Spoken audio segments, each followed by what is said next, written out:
그러므로 생각하라. 너희는 그때에 육체로는 이방인이요 손으로 육체에 행한 할례를 받은 무리라 칭하는 자들로부터 할례를 받지 않은 무리라 칭함을 받는 자들이라. 그때 너희는 그리스도 밖에 있었고 이스라엘 나라 밖에 사람이라. 약속의 언약들에 대하여는 외인이요 세상에서 소망이 없고 하나님도 없는 자이더니 이제는 전에 멀리 있던 너희가 그리스도 예수 안에서 그리스도의 피로 가까워졌느니라. 그는 우리의 화평이신지라. 둘로 하나를 만드사 원수된 것 곧 중간에 막힌 담을 자기 육체로 허시고 법 조문으로 된 계명의 율법을 폐하셨으니 이는 이 둘로 자기 안에서 한 새 사람을 지어 화평하게 하시고 또 십자가로 이 둘을 한 몸으로 하나님과 화목하게 하려 하심이라. 원수된 것을 십자가로 소멸하시고 또 오셔서 먼데 있는 너희에게 평안을 전하시고 가까운 데 있는 자들에게 평안을 전하셨으니 이는 그로 말미암아 우리 둘이 한 성령 안에서 아버지께 나아감을 얻게 하려 하심이라. 아멘. 할렐루야. 좋으신 하나님을 찬양합니다. 모두 평안하셨습니까? 비오는 궂은 날씨에도 예배하러 오시느라고 주일 아침 일찍부터 부지런히 나오신 모든 성도님들을 진심으로 축복하고 또 감사하고 또 새해가 됐네요. 한 달 전에 새해를 맞이했는데 이제 음력 설날이 되었으니까요. 정말 새로 주시는 한 해 동안 주님 주시는 축복과 은혜가 우리 사랑하는 모든 성도님들의 가정 가운데 충만하시기를 축원합니다. 며칠 사이에 남과주에도 비가 와서 좀 불편하셨던 것은 사실이지만 중부, 동부 지역에 비하면 아무것도 아닙니다. 영하 30도, 40도, 50도 추위가 닥쳐서 이 한파로 인해서 말 그대로 살인 한파입니다. 30명 정도가 얼어 죽었다고 합니다. 대학생이 캠퍼스에 있다가 동사한 채로 발견되고 페덱스 딜리버리 하는 분이 물건 딜리버리 준비하다가 추위를 못 견디고 사망한 사람도 있고요. 집 안에 난방이 꺼져가지고 집 안에서 얼어 죽은 사람도 있어요. 그 정도로 어마어마한 추위가 지금 미국의 중부 동부를 휩쓸고 지나갔거든요. 그래서 그런 거에 비하면 비가 와서 좀 불편하다는 거 가지고 우리가 정말 불편해하면 너무 안 되겠구나 하는 생각도 하게 됐습니다. 제가 뉴스를 보니까 시카고 지역에 이번 주에 추위가 정말로 심각했다고 합니다. 그래서 바깥에 5분만 나가 있어도 맨살이 얼 정도의 그 어마어마한 추위인데 홈리스들을 위해서 봉사하고 있던 어떤 자매님이 가만히 보니까 너무 안 된 거예요. 70명 정도가 모여서 텐트를 치고 사는 홈리스 지역에 가보니까 그분들이 난방을 위해서 프로판 가스를 갖다가 쓰는데 그게 폭발의 위험도 있고 화재의 위험도 있어서 시에서 이 추위에 그 프로판 가스를 다 압수해 갔다는 거예요. 그러니까 살인 한파는 다가오고 히팅을 할 수 있는 방법도 없으니까 이 캔디스 페인이라고 하는 어떤 여자분이 크레디트 카드를 꺼내가지고 내가 방을 호텔에 예약을 할 테니까 요 추위가 지나갈 동안만 다 들어가서 호텔에서 좀 추위를 피하십시오. 혼자서 다 하지는 못했고요. 옆에서 도와주는 다른 자원봉사자들이 너도 나도 돕겠다 해서 호텔방 60개를 예약을 해가지고 그 70여 명의 홈리스들이 이 추위를 호텔에 들어가서 그 추위를 피할 수 있었다 하는 기사를 보고 제가 참 감동을 받았습니다. 훌륭한 자매님이구나. 분명히 그 뉴스에도 이 70여 명의 홈리스를 위해서 캔디스 페인과 그 봉사자들은 정말 천사 같은 사람이었다. 그런 표현을 하고 있고요. 천사라고 하는 표현이 정말 맞는다 하는 생각을 하게 되었습니다. 그러면서 제 마음에 드는 생각은 무엇인가 하면 오갈 데 없는 사람들이 살인 추위에 바깥에서 자는 것을 피할 수 있도록 호텔방을 잡아주시는 것이 얼마나 좋은 일입니까? 얼마나 착한 일입니까? 얼마나 고마운 일입니까? 근데 하나님께서 우리를 위하여 베풀어 주신 사랑의 크기가 얼마나 큰지 상상해 볼 수 있게 해주시는 것 같아요. 며칠 동안의 호텔방을 잡아주는 것이 아니에요. 영원한 천국을 우리에게 허락해 주신 줄로 믿습니다. 잠깐 위기를 벗어날 수 있도록 도와주신 정도가 아니고 우리의 삶을 송두리째 바꾸어서 하나님의 소유되게 하시는 선물이 예수 그리스도의 십자가를 통하여서 저와 여러분 모두에게 어마어마한 선물로 이미 베풀어 주신 것을 확실히 믿으시기 바랍니다. 이렇게 가난하고 불쌍한 이웃을 위해서 착한 일을 하는 분에게도 칭찬하고 고마워하고 축복하는 것이 마땅한 것처럼 오늘 이 예배를 통하여서 우리는 하나님 앞에 감사를 드리시고 우리를 위하여 십자가의 고난을 담당하신 예수 그리스도께 영광을 올려드릴 수 있는 참된 예배의 시간이 되시기를 부탁합니다. 오늘 말씀 제목은 연결의 비결은 오직 십자가에 있습니다. 십자가에 대한 말씀을 함께 나누려고 합니다. 예수님의 십자가는 하나님과 화목하게 만들어주시는 유일한 통로가 된다라고 하는 사실을 잘 알고 계실 것입니다. 그런데 이 십자가가 하나님과 연결되게 만드는 길이 되게 하신 그 앞에 무슨 일이 있었는가 하면 하나님과 화목할 수 있었던 관계가 깨졌다라고 하는 것을 전제로 하는 것입니다. 창세기에 보시면 에덴 동산에서 창조된 아담과 하와가 하나님과 얼마나 화목한 관계였는지 모릅니다. 가릴 것이 하나도 없었습니다. 심지어 마치 갓난 아기가 엄마 앞에서 빨개 벗고 뛰어다니는 것처럼 아담과 하와도 옷이 없었어요. 벗은 채로 하나님 앞에 나서도 하나도 거리낄 것이 없이 그렇게 투명할 정도로 순전하고 죄가 그 사이에 끼어들지 않았고 하나님 앞에서 우리의 모든 실체와 존재를 다 드러내 보여드려도 하나님과 완전한 소통을 유지할 수 있는 그런 연합과 화목과 결합의 기쁨을 에덴 동산에서 누리고 있었다는 것입니다.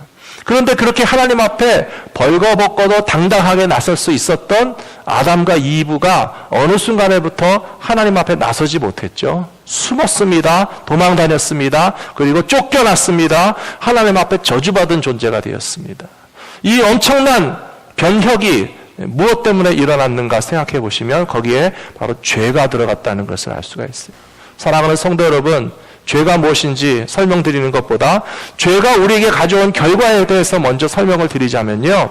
모든 관계를 깨뜨리고 분열을 일으키고 미움과 다툼을 일으키는 것에 우리 속에 있는 그 죄악이 역사하고 있다는 사실을 기억하면서 죄가 갈라놓은 그 관계들을 다시 회복시켜 주실 수 있는 능력이 예수님의 십자가에 있다는 사실을 오늘 다시 한번 기억하실 수 있는 저와 여러분들이 되시기를 부탁합니다. 아담과 하와 부부관계도 마찬가지입니다. 아담이 이 세상에 한 명밖에 없는 남자였어요. 그리고 이브가 이 세상에 한 명밖에 없는 여자였어요. 그러니까 아담이 이브 보고 뭐라고 그랬는지 아세요? 당신이 세상에서 최고로 예쁜 여자입니다. 무슨 말인지 이해되시죠? 한 명밖에 없으니까.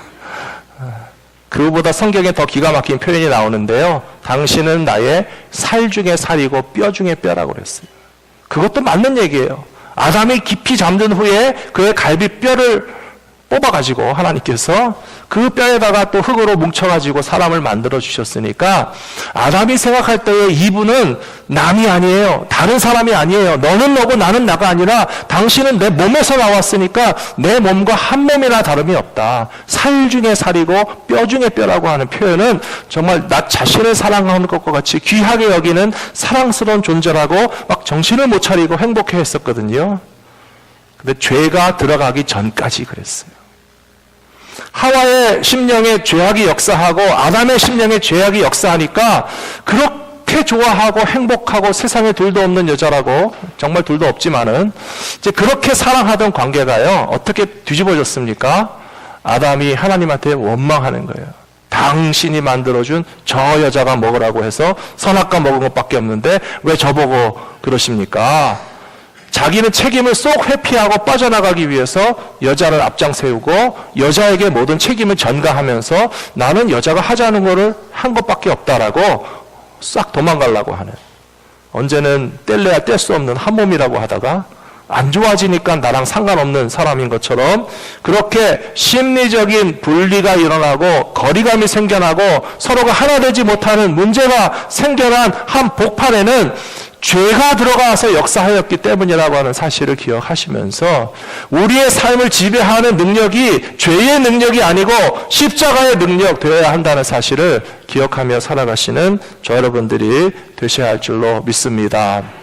가인과 아벨도 마찬가지입니다. 친형제입니다. 한아버지, 한 어머니에게서 태어난 이 형제지간에 어렸을 때 얼마나 재밌었겠습니까? 같이 놀고 같이 먹고 같이 즐거운 시간을 보냈을 텐데 다 큰 어른이 되어서 형제 간의 시기와 질투와 불화와 미움과 분노를 참지 못해서 하나님이 왜 내 예배는 기뻐하지 않으시고 동생의 예배만 기뻐하실까? 그 분노를 폭발시킴으로써 형이 동생을 때려 죽이는 그런 비극적인 사건이 발생하지 않았습니까?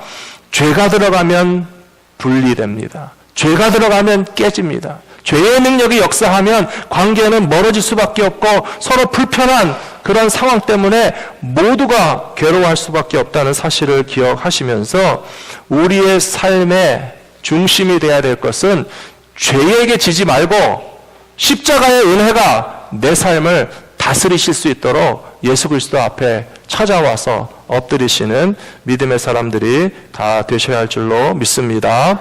오늘 읽어드린 말씀의 메시지가 바로 여기에 있습니다. 죄에서 얽매인 우리들을 하나님과도 화목하게 하시고 사람과 사람을 화목하게 하시는 능력이 예수님의 십자가에 있다는 사실을 우리가 깨닫고 그대로 살아야 될 것이라고 가르쳐 주시는 것입니다.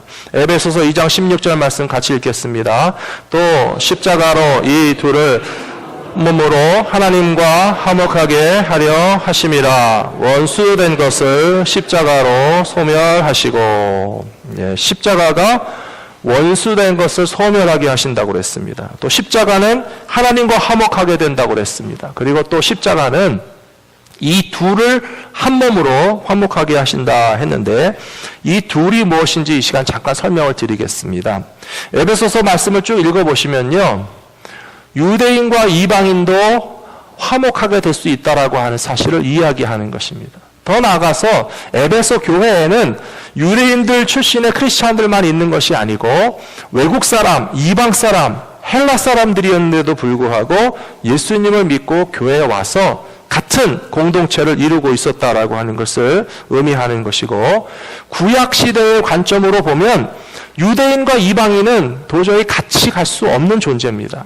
여러분 기억나십니까? 베드로가 이방인들 지역의 교회 가서 식사하는데 이방인들 크리스찬들과 사도 베드로가 같이 식사를 하고 있었어요. 근데 갑자기 이스라엘에서 유대인들이 또 왔어요. 그러자 베드로가 어떻게 했는지 아세요? 마치 여기 앉아서 먹으면 되는 장소가 아닌 것처럼 안전부절하다가 그 자리를 박차고 나갔단 말이에요. 그것은 뭐냐 하면 유대인들과 이방인들이 친하면 안 되는 것처럼 고정관념을 가지고서 그렇게 차별하는 마음을 베드로가 버리지 못하고 있었는데 사도 바울이 나중에 그것이 잘못된 것이 아니냐 바로잡아 줬습니다. 사랑하는 성도 여러분, 이방인과 유대인이 어떻게 하나가 될 수 있겠습니까? 율법으로는 불가능합니다. 예수 그리스도의 십자가가 서로를 차별하지 않고 용서하고 사랑으로 화목하게 하시는 능력을 나타내실 때에 유대인들도 이방인들도 복음 안에서 하나가 되는 역사가 일어나는 것처럼 우리의 가정과 인생과 교회 가운데서 화목하게 하시는 역사를 예수님의 십자가를 통해서 경험하시게 되기를 부탁합니다. 로마서 5장 10절에도 분명히 나와 있습니다. 같이 읽어보실까요? 곧 우리가 원수 되었을 때에 그의 아들의 죽으심으로 말미암아 하나님과 화목하게 되었은즉 화목하게 된 자로서는 더욱 그의 살아나심으로 말미암아 구원을 받을 것이니라. 아멘. 우리가 원수 되었다라고 되어 있습니다. 우리가 누구와 원수가 됐을까요? 하나님과 원수가 된 것입니다. 죄인은 거룩하신 하나님과 사실은 공존할 수가 없어요. 하나님께서 아담과 하와를 사랑하시지만 창조하시고 만드시고 축복하셨는데 하나님께서 아담과 하와를 왜 사랑하지 않으시겠습니까? 그런데 그들을 에덴 동산에서 쫓아내실 수밖에 없었어요. 교만과 죄악과 어리석음으로 유혹과 시험에 걸려 넘어짐으로써 죄에 오염되어서 거룩하지 못한 존재인 아담과 하와를 하나님께서 용납하실 수 없기 때문에 에덴 동산에서 쫓아내실 수밖에 없었습니다. 그런데 하나님께서는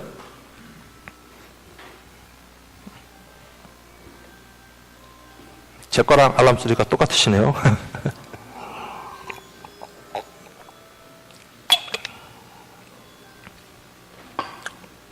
네, 어디까지 했습니까? 예, 로마서 5장 10절. 우리가 원수 되었을 때 하나님 앞에서 거룩하지 못한 존재인 우리들이 하나님에게서부터 멀어졌을 때 우리가 다시 하나님에게로 돌아올 수 있는 길을 초청하시고 원하시기 위해서 먼저 다가오신 분이 누구신가 하면 바로 하나님이시라는 것입니다. 사랑하는 성도 여러분, 하나님이 먼저 우리들이 화목하게 되기를 원하시는 것을 기억하시면서 예수님께서 바로 그 일들을 해내시기 위해서 이 땅에 오셔서 십자가를 담당하신 것을 기억하면서 우리를 화목해 하시는 하나님 앞에 가까이 나가실 수 있는 믿음의 사람들이 되시기를 부탁합니다. 두 번째로 십자가의 능력은 모든 단절과 장벽과 거리감과 거절감을 무너뜨리시는 능력이 있다는 사실을 우리는 확실히 믿어야 할 것입니다. 에베소서 2장 12절 말씀 우리 같이 읽겠습니다. 그때에 너희는 그리스도 밖에 있었고 이스라엘 나라 밖의 사람이라 약속의 언약들에 대하여는 외인이요 세상에서 소망이 없고 하나님도 없는 자이더니. 이 에베소서 2장 12절에 나오는 말씀은 전형적으로 유대인들이 이방인들을 바라보는 시각을 표현한 것입니다. 유대인들이 생각하기에 외국 사람들, 당신은 이스라엘 나라 밖의 사람이고 하나님께서 아브라함에게 주신 약속이나 다윗에게 주신 약속을 함께 받을 자격이 없는 사람일 뿐만 아니라 이 세상에서 무슨 대단한 소망이 있는 사람들도 아니고 무엇보다도 하나님께서 당신들을 제쳐놓은 사람이나 다를 바가 없었습니다 라고 하는 그런 선입견을 가지고 있었거든요. 그런데 어떻게 이스라엘 나라 밖의 사람이 이제 들어올 수 있겠습니까? 하나님의 약속에 대하여서 포함될 수 있는 특권을 가지게 되겠습니까? 그리고 무엇보다도 세상에서 주는 소망이 아니라 하나님이 주시는 소망을 받을 수 있는 자격이 어떻게 해서 생겨날 수가 있겠습니까? 그것은 바로 예수님의 십자가가 우리에게 주시는 은혜다라고 하는 사실을 에베소서 2장 12절 말씀을 통하여서 우리는 깨닫게 되는 것입니다. 사랑하는 성도 여러분, 우리가 살다가 보면 가깝고 친하던 사람과 관계가 멀어질 때 불편하시죠. 내일 모레가 설날인데요. 설날 명절에 가족들이 다 모여서 다들 그냥 친밀하게 하하호호하고 맛있는 떡국도 먹고 음식도 먹고 대화도 나누면 참 좋겠지만 어떤 경우에 집안에서 좀 불편하신 분이 있어요. 명절이라도 안 만나고 싶은 사람도 있어요. 오히려 식구들이 다 모인 자리에 그 식구는 안 왔으면 좋겠는데 누가 탁 나타나면 막 다들 막 안절부절하면서 왜 왔을까? 와서 또 뭔 소리를 할까? 혹은 또 무슨 행동이 나올까 하면서 마음 졸이게 하는 그런 식구들이 아마 집집마다 한 분 정도는 있을지 모르겠어요. 그러면서도 마음 한편에서는 이 불편한 관계가 좀 다시 회복되면 좋겠는데 라고 생각하지만 10년, 20년, 30년 평생을 살면서도 자기 집안에서도 화목하지 못한 관계를 뛰어넘지 못한 채 그냥 평생을 살아가는 분들도 다 있는 것을 우리가 보게 됩니다. 또 늘 우리 주변에서 가까이 만나시는 분들도 마찬가지예요. 눈에 보이지 않는 장벽이 있어요. 여기 장벽이라고 하는 것이 꼭 두터운 벽돌담이 아니라 할지라도 눈에 보이지 않는 그런 적당한 거리를 가지고 서로 부딪히지 않기 위해서 그냥 이리 피하고 저리 피하는 그런 장벽들을 가지고 살아갈 때도 있고요. 어떨 때는 내가 다가가고 싶은데 그쪽에서 도망가시는 경우도 있어요. 그럴 때 우리가 거리감을 느끼죠. 또 거절감을 느낍니다. 왜 그럴까? 나는 인사도 하고 다가가기도 하고 좀 친하고도 싶고 같이 은혜 받고 신앙생활하고 싶은데도 뭔가 알 수 없는 그런 이유 때문에 거리감이 있고 거절감이 있어서 그 멀어진 관계들, 그 모든 것들을 극복할 수 있는 비결이 무엇이라고 성경에서 말씀하고 계십니까? 예, 빨간 글씨로 써져 있어요. 십자가라고. 십자가라고. 사랑하는 성도 여러분, 우리 삶에 경험하는 단절들을 주님의 십자가가 치료하여 주실 줄로 믿습니다. 우리 삶에 가로막고 있는 장벽들도 주님의 십자가가 무너질 때 그것이 무너지게 될 줄로 믿습니다. 말씀 가운데서 분명히 예수님께서 십자가를 통하여 자기의 육체를 가지고 그런 장벽들을 허물어 주셨다라고 말씀하고 있기 때문에요. 다른 인간적인 방법과 노력을 가지고 도저히 가까워질 수 없는 관계들이 예수님의 십자가의 의미를 깨닫고 정신을 깨닫고 우리도 십자가의 정신을 가지고 따라서 예수님을 따라가기 원할 때 우리 삶의 그 모든 힘들고 아픈 관계들이 회복되는 은혜를 맛보시게 되기를 축원합니다. 골로새서 1장 20절에도 분명히 나와 있습니다. 같이 읽겠습니다. 그의 십자가의 피로 화평을 이루사 만물 곧 땅에 있는 것들이나 하늘에 있는 것들이 그로 말미암아 자기와 화목하게 되기를 기뻐하심이라. 아멘. 하나님께서 이 세상에 있는 모든 것들이 하나님에게서부터 멀어진 그 죄로 말미암아 관계가 멀어지고 파괴됐다고 말씀드렸는데요. 죄로 말미암아 멀어지고 깨어진 관계들이 회복되게 되는 것을 하나님이 기뻐하시고 있고요. 그것이 바로 십자가를 통해서 이루어진다라고 하신 말씀은 우리 삶 가운데도 반드시 이루어지게 될 것이라고 믿습니다. 제가 오늘 말씀을 준비하면서 요즘에 좀 관심을 갖게 된 주제 중에 하나는 우울증 증세를 가진 분들이 굉장히 많다는 거예요. 그리고 우울증 증세로 인해서 힘들어하는 분들도 우리 주변에 많다는 사실을 제가 좀 느끼게 됐고요. 그래서 이 문제를 어떻게 신앙적으로 해결하는 것이 좋을까 해서 제가 조금 자료를 찾아보고 있습니다.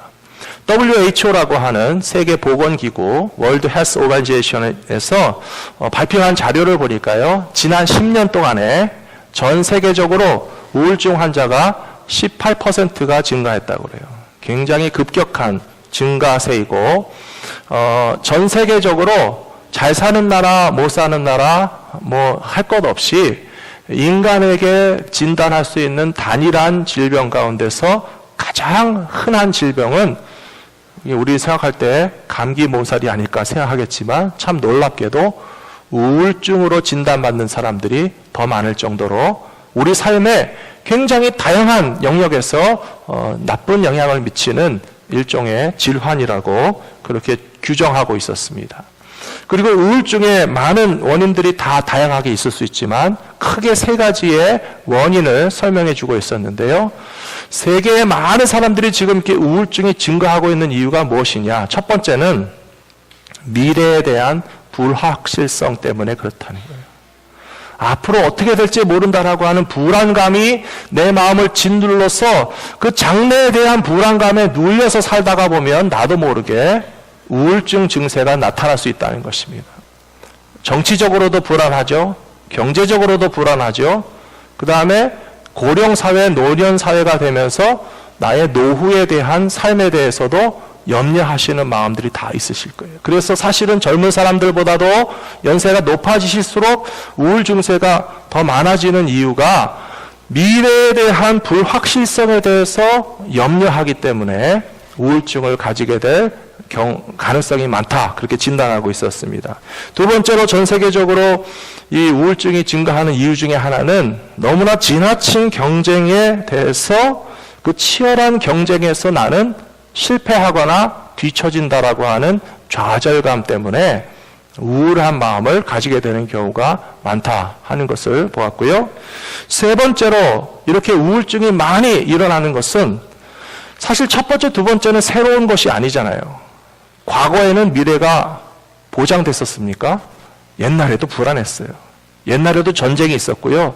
옛날에도 나쁜 정치 지도자들이 있었고 옛날에도 알 수 없는 질병과 사고가 우리의 삶을 늘 불안하게 했는데 오늘날 과거보다 더 특이하게 나타난 현상은 뭐냐 하면 치열한 경쟁이나 미래에 대한 불안함보다도 세 번째 원인이 관계가 깨진다는 거예요. 가정이 해체된다는 거예요. 집안에서 품어주지 못하고 친구들이 옆에서 위로해주면서 뭔가 나는 불안하지만 괜찮아 라고 말해주는 식구들이 옆에서 잘 살고 있으면 나도 덩달아 안심하잖아요.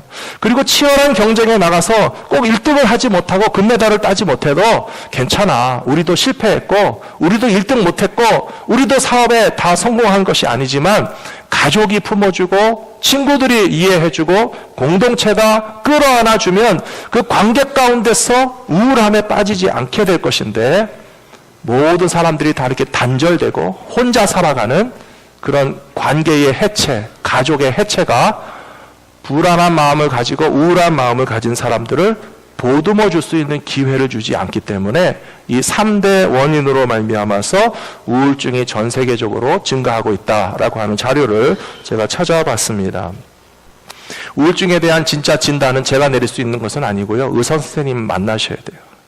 그리고 그거에 대한 처방도 아마 의사 선생님들이 필요한 여러 가지 방법이나 또 약도 제공해 주실 거예요.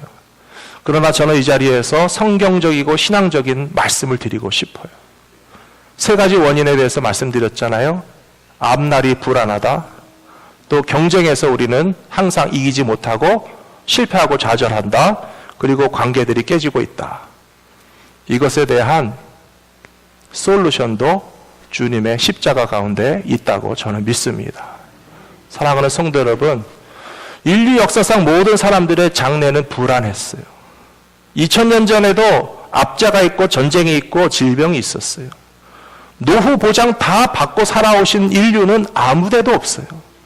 오히려 우리는 미국에 살고 있기 때문에 그래도 이 부강한 나라의 사회복지 혜택을 통해서 어느 정도 최소한의 미래의 보장을 가지고 살고 있잖아요. 근데 그것보다도 더 든든하게 우리의 미래에 대해서 확실한 보장을 주실 수 있는 분이 누가 있습니까? 그것은 미국 정부가 아니고 우리를 사랑하시는 하나님의 사랑이라고 저는 확실히 믿습니다. 장래에 대한 불안함을 믿음 안에 이겨내실 수 있게 되기를 부탁합니다.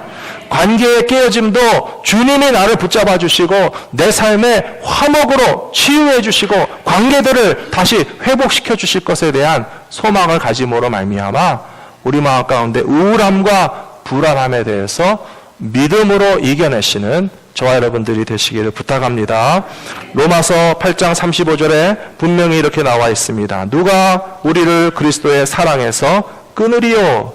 환난이나 곤고나 박해나 기근이나 적신이나 위험이나 칼이 우리를 그리스도의 사랑에서 끊을 수 없다라고 분명히 말씀하셨습니다. 믿으십니까? 하나님이 우리를 사랑하시면 불안해야 할 이유가 없다고 저는 믿습니다. 로마서 8장 39절에서도 그리스도 예수 안에 있는 하나님의 사랑에서 그 무엇도 끊어낼 수 없다라고 약속하신 말씀이 저와 여러분들을 지켜주시고 보호해 주실 것이라고 믿습니다. 3번째로 우리들에게는 예수님의 십자가의 사건이 얼마나 특별한 사건이었는가, 영어로 말하자면 이벤트가 되겠죠. 그래서 그와 같은 특별한 사건이 있었던 것처럼 계속적으로 특별한 십자가의 사건을 경험하는 믿음의 삶이 필요하다라고 하는 말씀입니다. 오늘 본문 말씀 가운데 2장 14절 말씀을 같이 한번 읽어보시면 좋겠습니다. 읽겠습니다. 그는 우리의 화평이신지라 둘로 하나를 만드사 원수된 것 그 중간에 막힌 담을 자기 육체로 허시고. 이 말씀이 참 재밌는 말씀입니다. 사람과 사람 사이의 담, 하나님과 우리들 사이에 있던 장벽을 예수님께서 허물어 내셨는데요. 그것을 자기의 육체로 허물어 내셨다. 그렇게 나와 있어요. 우리는 좀 궁금한 것이 예수님이 뭐 이렇게 고생을 직접 많이 하셨나? 누구 다른 사람을 보내시거나 꼭 육체로 하지 않으시고 말씀만으로 용서도 하시고 말씀만으로 화목하게 하시고 하나님 말씀만으로 우리를 용서하신다고 해도 되지 않겠나라고 하는 생각이 들 수 있는데 예수님은 굳이 인간의 육체를 입고 이 땅에 오셨어요. 33년의 생애를 사셨고 십자가의 고난의 길을 자기 육체로 친히 다 아라리 겪으시면서 채찍에 맞으시고 못에 찔리시고 가시면류관을 지시고 또 십자가 위에서 죽으셨잖아요. 왜 예수님 그렇게까지 육체적으로 고생을 하셨다라고 생각하십니까?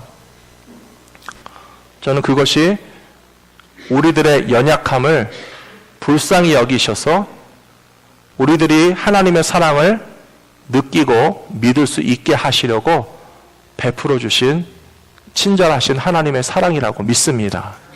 만일에 예수님의 십자가 사건이 없었더라면 많은 사람들이 그렇게 얘기할지 모르겠어요. 하나님, 말로만 사랑하지 말고 행동으로 사랑하라고 하셨잖아요. 기억나세요? 지난주에도 제가 드린 말씀이잖아요. 말로만 사랑하지 말고 행동으로 사랑하라고 하나님 말씀하셨잖아요. 그러면 좀 보여주세요. 느낄 수 있게 해주세요. 만질 수 있게 해주세요. 우리 피부에 와 닿게 하나님이 정말 나를 사랑하신다는 사실을 진하게 느낄 수 있도록 뭔가 보여주셔야 알 수 있는 거 아닙니까? 라고 많은 사람들이 하나님한테 호소할 것 같아요. 그러면 하나님이 대답해 주시는 말씀이 있어요. 그게 바로 십자가라고 하는 거예요. 예수님께서 십자가를 지신 이유는 하나님이 말로만 사랑하지 않고 행동으로 사랑하는 분이라는 것을 우리에게 증명해 주신다라고 믿습니다. 예수님의 제자들이 예수님에게 질문했어요. 예수님 하나님의 아들이시죠? 그러면 하나님 좀 보여주세요. 그랬거든요. 그랬더니 예수님 뭐라고 대답하셨습니까? 나를 본 자는 아버지를 본 것이다 라고 대답했어요. 그러니까 결국 예수님은 우리에게 왜 오셨어요? 하나님을 볼 수 있게 하려고 오셨고 하나님을 만질 수 있게 하려고 오셨고 하나님이 나를 위하여서 십자가에 고난당하신다는 것을 구체적으로 실제적으로 느낄 수 있게 하기 위해서 십자가를 친히 지셔야만 했다는 사실이 우리에게는 얼마나 고맙고 감사한 일이냐 하는 것이에요.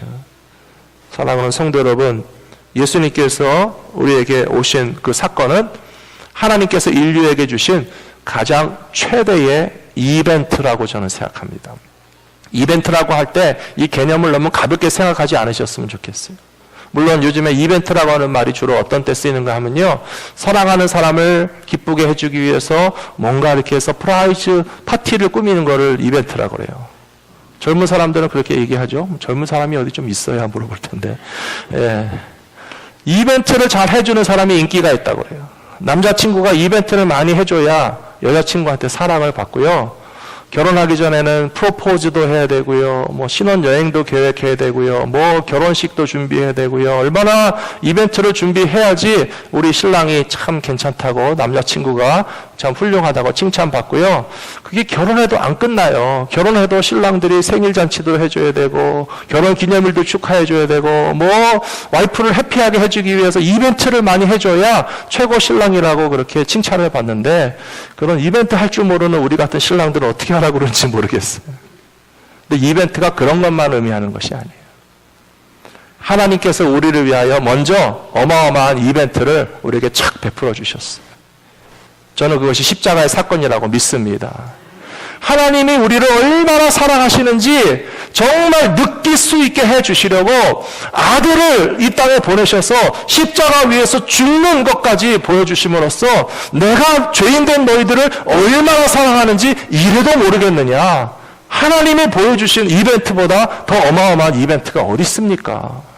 십자가 사건을 통해서 우리는 정말 하나님의 사랑을 뜨겁게 느낄 뿐만 아니라 그 사랑을 항상 기억하는 이벤트 가운데 우리가 참여하면 하나님의 그 사랑이 영원하도록 우리에게 간직되게 될 것이라고 믿습니다.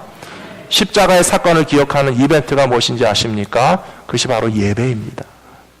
사랑하는 성도 여러분, 예배를 드리실 때 그냥 기독교인이니까 주일날 한번 왔다 가는 자리가 예배라고 생각하지 마세요. 예배라고 하는 것은 하나님께서 우리에게 보여주신 우주, 인류 최대의 어마어마한 최고의 십자가 이벤트 사건을 오늘 우리가 다시 리마인드 하는 거예요. 여러분, 리마인드 웨딩이라고 들어보셨어요? 결혼식 날이 너무 행복했기 때문에 30년, 50년 지난 다음에 똑같이 신랑 신부 웨딩드레스 입고 여보 우리 리마인드 웨딩 합시다. 또 그런 이벤트로 사랑을 확인하는 커플들이 있으시다고 하는데요. 예배는 주님의 십자가 사건을 다시 한번 기억하는 바로 리마인드 이벤트라고 하는 것을 생각한다면 이 예배의 시간을 통해서 우리는 하나님의 사랑 안에서 하나님과 화목하게 될 뿐만 아니라 그 예배를 함께 체험하는 성도들이 화목하게 되고 주님의 십자가를 기억하는 예배의 공동체는 여러분들의 가정 가운데 화목의 역사가 일어나게 될 것이라고 믿습니다. 출애굽기 20장 말씀이 나와 있죠. 같이 한번 읽어보실까요? 출애굽기 20장 24절 말씀입니다. 내게 도단을 쌓고 그 위에 양과 소로 내 번제와 화목제를 드리라. 내가 내 이름을 기념하게 하는 모든 곳에서 내게 임하여 복을 주리라. 아멘. 하나님은 양과 소가 없어도 우리에게 복을 주실 수 있는 하나님이세요. 하나님은 번제가 없어도 화목제가 없어도 우리에게 축복하기 원하시는 하나님이세요. 그런데도 불구하고 이스라엘 백성들에게 너의 양과 너의 소를 가지고 네가 번제를 드리고 네가 화목제를 드리는 그 예배의 현장 가운데서 하나님이 임재하시고 그런 예배를 드리는 사람들에게 축복해 주기를 원한다라고 초청하셨잖아요. 예배가 얼마나 중요한 것입니까? 예배는 우리를 구원하신 하나님의 구원을 기억하는 것이고 죄로 말미암아 죽을 수밖에 없는 우리들을 구원하여 주시는 하나님의 은혜에 감사하는 현장이 바로 예배라고 하는 현장이에요. 그리고 구약시대에는 양이 필요했고 소가 필요했고 번제와 허목제를 드려서 예배했지만 지금은 달라졌습니다. 양도 필요 없고 소도 필요 없고 번제나 화목제가 아닌 예배를 드리지만 지금 우리 이 예배에는 뭐가 있습니까? 예수님의 십자가가 있다는 거예요. 사랑하는 성도 여러분, 이제는 더 이상 우리가 양과 소로 제물 삼지 않아도 예수님께서 십자가 위에서 우리를 위하여 대신 제물이 되신 것을 기억하고 기념하고 감사하면 하나님께서 오늘 우리 예배 가운데 임하셔서 복을 주실 줄로 믿습니다. 하나님께서 우리를 화목하게 하기를 원하시는 그 원하심이 십자가를 통해서 완성된 것을 기억하시면서 또 우리의 삶과 가정과 교회 안에서도 그 어떤 장벽과 담벼락과 거리감과 단절도 다시 치유하고 회복하시는 능력이 주님의 십자가에 있는 것을 경험하고 살아가시는 저와 여러분이 다 되시기를 축복합니다. 기도하겠습니다. 아버지 하나님, 죄와 욕심과 시기와 질투와 분노와 우리의 모든 유혹과 시험에 넘어지는 모습들이 얼마나 많은 관계들을 아프게 하고 힘들게 하고 멀어지게 했는가를 생각하면서 하나님 앞에 회개합니다. 아버지 하나님, 다른 그 누구의 책임이라고 우리가 전가할 수 없습니다. 아담이 하와와 멀어진 것이 어떻게 하나님 때문이겠으며 어떻게 하와가 먼저 선악과를 먹었기 때문에 나도 그 관계가 깨지고 멀어지는 일들을 했다라고 핑계할 수 있겠습니까? 아버지 하나님, 그것이 나의 허물이고 나의 죄악이고 우리의 어리석음이고 우리의 마음과 생각이 주님의 십자가 은혜로 지배를 받는 것이 아니라 죄악의 권세에 지배를 당하는 어리석은 삶을 살았기 때문에 우리의 관계가 깨어지고 가정에도 아픔이 있으며 교회 안에도 화목을 이루지 못하고 우리 삶 가운데 분열과 소외와 단절과 멀어짐에 아픔을 겪게 된 원인은 내 안에 있는 죄 때문에 출발한 것을 기억하면서 회개하기를 원합니다. 주님, 용서하여 주시옵소서. 사랑하는 믿음의 가정들 가운데 화목의 역사가 일어나게 하여 주시옵소서. 너나 할 것 없이 상대방에게 책임을 전가하고 비판하고 손가락질하는 것이 아니라 내가 그리스도의 십자가 앞에서 녹아지고 깨어짐으로써 나도 내 십자가를 지고 내 가정을 위하여서 예수님처럼 섬기는 사명을 감당하게 되면 그런 가정들마다 다시 화목하게 되고 하나가 되는 역사가 일어나게 될 줄로 믿습니다. 성도들 가운데도 오직 주님의 십자가만이 역사하여 주시옵소서. 사람의 생각으로 서로를 멀리하거나 차별하거나 판단하거나 상처를 주는 것이 아니요, 우리가 다 주님의 십자가 앞에서 녹아지고 깨어짐으로써 형제와 자매를 이해하고 품어주고 끌어안을 수 있는 믿음의 공동체가 되어서 반드시 화목하게 하시는 십자가의 능력을 체험하는 공동체가 되게 하여 주시옵소서. 무엇보다도 죄인된 우리들이 하나님과 화목하게 된 것이 얼마나 큰 은혜인가 깨닫게 하여 주시옵시고 예배를 드릴 때마다 주님의 십자가를 의지하여 거룩하신 하나님 앞에 더욱더 가까이 나가게 하여 주시옵시고, 특별히 오늘 이 시간에 우리 성찬 예식으로 초청하여 주시니 감사합니다. 예수님의 살과 피를 상징하는 떡과 잔을 받을 때에 자격이 없는 우리들, 이방인이었고 율법 밖에 있었고 세상에도 소망이 없으며 하나님도 감히 가까이 할 수 없는 존재였지만 예수님의 십자가 덕분에 하나님께로 가까이 나갈 수 있게 된 은혜를 입은 것을 감격하는 예배 시간이 될 수 있도록 성령께서 우리의 마음과 생각을 주장하여 주시옵소서. 모든 말씀 우리 주 예수 그리스도의 이름으로 간절히 기도 올리옵나이다. 아멘.